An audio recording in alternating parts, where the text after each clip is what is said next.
The GOP presidential candidate's not wasting any time hitting the campaign trail in Florida, that huge state, after Newt's victory in South Carolina. And with 50 delegates up for grabs in this winner-take-all primary, a lot is at stake. And in fact, the voting has already begun to the tune of over 200,000 ballots. Joining us right now, Republican Congressman Colonel Allen West. Colonel, always love to have you. Great. Good morning. What's it going to take to win Florida as opposed to what it took Newt to win South Carolina? Well, I think when you look at Florida, it is truly an indicator of, the greater United States of America is the fourth largest state in the union.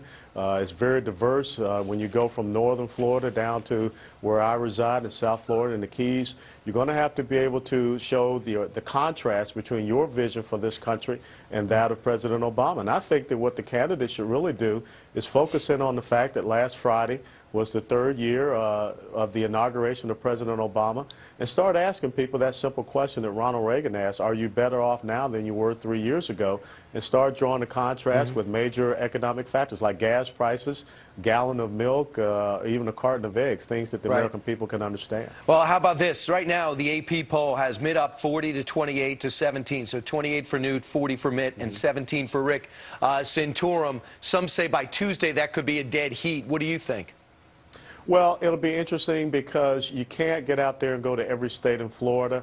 It's going to be important to get on the TV. Talk radio is another big medium, and use the social media there. I'm sure there are going to be places where each one of the candidates want to concentrate themselves, but they've got to understand that the message has to be about how they're going to defend hardworking American taxpayers and families. I'm reading, I was shocked how much many people were speculating on what happened last week in that sensational Newsweek in this campaign. How many people think that Juan Williams and Newt Gingrich were having a coded racial debate? And the question on food stamps, when Newt Gingrich makes that statement, is there a race code in that statement? How do you feel about that as an African American?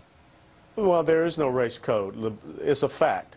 Since President Obama has been in the Oval Office, you've seen a 41% increase in food stamp recipients in the United States of America. So I think that's one of the things we have to look at, is we have a president that is making more Americans victims rather than making them victors. We also have a 16% increase in Americans on the poverty roll. 6.4 million more Americans are on poverty since President Obama took office. And by the way, more on this, I'm sure, will come up at your forum today at 10 o'clock right in Washington. A bipartisan panel will talk about the black voice and why the conservative black voice seems to always get ignored in America, from Congressman Scott to you, Colonel West.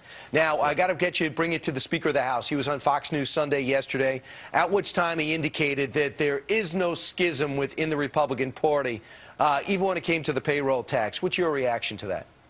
Well, I think a lot of us were upset about what happened with the payroll tax issue.